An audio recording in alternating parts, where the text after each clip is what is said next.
Ano, kamusta ka? Kamusta pakiramdam mo?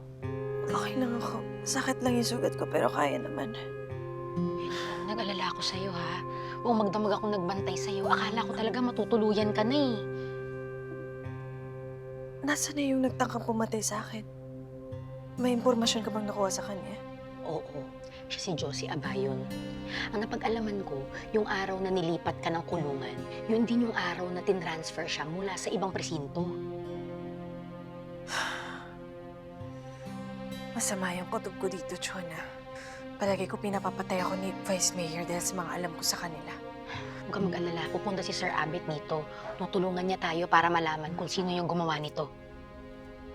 Ano, kaya mo ba? Uupo ka. Dali, dahan-dahan lang. Oh, yan. Chona, si Tanggol.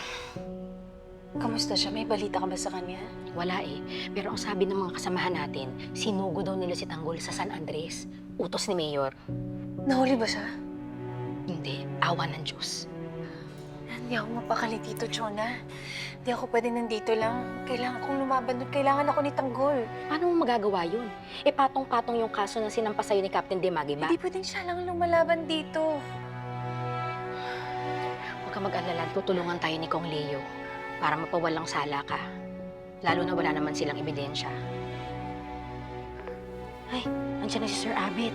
Susunduin ko lang, ha? Tapos ibibili na rin kita ng makakain. Sige. Sige. Bantayan mo si Garcia, ha?